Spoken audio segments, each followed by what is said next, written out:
Hello friends, welcome to Latha's vlog and cooking. இது வந்து என்னோட 100வது வீடியோ. ஸோ 100வது வீடியோவை வந்து உங்களுக்கு நல்ல ஒரு ஸ்வீட் ரெசிபியோட ஷேர் பண்ணுறதுக்காக நான் ஹெல்த்தி அண்ட் யம்மியான ஃபூல் மக்கானா பாயாசம் தான் வந்து செஞ்சுருக்கிறேன். இது எப்படி செய்கிறது அப்படின்ட்டுன்னு வாங்க வீடியோக்குள்ளார போய் பார்க்கலாம். ஸோ இப்போ இந்த பாயாசம் செய்கிறதுக்காக நம்ம வந்து இந்த ஃபூல் மக்கானா எல்லாத்தையும் ஜஸ்ட்டு ஒரு டைம் அப்படியே டோஸ்ட் பண்ணி எடுத்துக்கலாம். நம்ம ரொம்பலாம் வந்து நம்ம ஃப்ரை பண்ண வேணாம். இது நல்லா கொஞ்சம் கிறிஸ்பியாக ஆகிற அளவுக்கு ஃப்ரை பண்ணி எடுத்துக்கலாம்.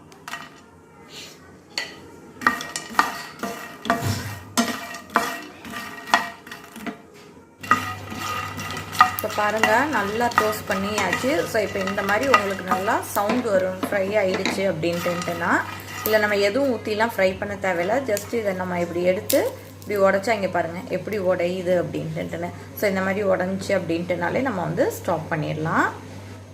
ஸோ பாருங்கள், நம்ம இந்த மாதிரி ஃப்ரை பண்ணி வச்சுருந்ததில் நான் இதில் வந்து ஒரே ஒரு கையை மட்டும் எடுத்து இந்த மிக்ஸி ஜாரில் ஆட் பண்ணிட்டேன். ஆட் பண்ணிட்டு இதை வந்து பல்ஸ் மூடில் கொஞ்சமாக பொடிச்சு மட்டும் நம்ம எடுத்துகிட்டு வந்துடலாம். ரொம்ப ஃபைனாக பொடிக்க தேவை கிடையாது.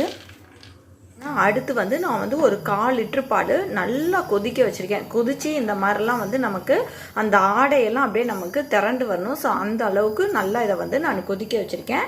கொதிக்கிற பாலில் நான் இந்த மக்கானை வந்து நல்லா இந்த மாதிரி தான் பொடிச்சிட்டு வந்திருக்கேன். ஸோ இந்த பொடிச்ச பவுடரை அப்படியே இதில் வந்து நம்ம ஆட் பண்ணிக்கலாம். ஆட் பண்ணிட்டு மிக்ஸ் பண்ணி விடுங்க. 2 செகண்டு நல்லா கொதித்து வரட்டும். ஸோ இப்போ இது கொதிக்கும் போதே இது கூட நான் ஒரே ஒரு ஏலக்காயை அப்படியே க்ரஷ் பண்ணி போட்டாச்சு. அடுத்து நம்ம இந்த பாயாசத்துக்கு தேவையான அளவுக்கு சுகர் ஆட் பண்ணிக்கலாம். நீங்கள் சுகர் வேணும்னா சுகர் ஆட் பண்ணிக்கோங்க. இல்லை வெல்லம் இருந்துச்சு அப்படின்ட்டுனா வெல்லம் கூட ஆட் பண்ணிக்கலாம். வெல்லம், நாட்டு சக்கரை எது வேணாலும் நம்ம ஆட் பண்ணிக்கலாம். நல்ல இது வந்து ஒரு ஹெல்த்தியான பாயாசம். ஏன்னா இந்த ஃபூல் மக்கானா வந்து நம்ம ஹெல்த்துக்கு நிறைய பெனிஃபிட் இருக்குது இதனால. ஸோ அவ்வளோதான். இப்போ பாருங்கள், நல்லா பாயில் ஆகிடுச்சு. நான் வந்து இப்போ வந்து இதை அப்படியே ஸ்டவ்வை ஆஃப் பண்ணிட்டு இறக்கி வச்சிட்றேன். அடுத்து இந்த ஸ்வீட்டுக்கு தேவையான அளவுக்கு சும்மா ஒரே ஒரு பிஞ்சுக்கு சால்ட் ஆட் பண்ணிக்கலாம். ஸோ நெக்ஸ்ட்டு நான் வந்து கொஞ்சமாக முந்திரி, பாதாம் இது ரெண்டையும் பொடிச்சு வச்சுருக்கேன். இந்த பொடிச்சதை நெய் கொஞ்சமாக ஹீட் பண்ணி வச்சுருக்கேன். இந்த ஹீட்டான கீயில் நம்ம இது எல்லாத்தையும் ஃப்ரை பண்ணி கோல்டன் கலர் ஆகிற வரைக்கும் நல்லா இந்த கீயில் வந்து ஃப்ரை பண்ணி அப்படியே இதில் பாயாசத்தில் நம்ம ஆட் பண்ணிக்கலாம். ஆட் பண்ணிட்டு ஒரு டைமு மிக்ஸ் பண்ணி விட்டுருங்க.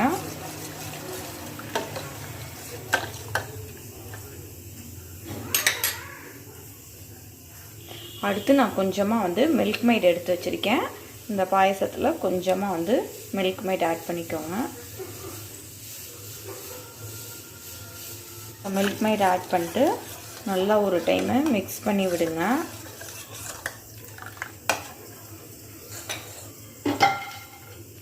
ஸோ ஃபைனலாக வந்து நம்ம மீதி வச்சுருந்த மக்கானாவையும் இது கூட நம்ம ஆட் பண்ணிக்கலாம். எல்லா ஃபுல் மக்கானாவையும் இதில் ஆட் பண்ணிட்டு ஒரு டைம் மிக்ஸ் பண்ணி அப்படியே விட்டுருங்க. இதை வந்து நீங்கள் நல்லா ஃப்ரிட்ஜில் வச்சு கூலிங்காகவும் நம்ம சர்வ் பண்ணலாம். அப்படி இல்லை அப்படின்ட்டுனா இப்படியேவும் வந்து நம்ம சர்வ் பண்ணலாம். ஸோ ரொம்ப சூப்பராக இருக்கும். பாருங்கள் ஃப்ரெண்ட்ஸ், யம்மியான ஃபூல் மக்கானா பாயாசம் நமக்கு ரெடி ஆகிடுச்சு.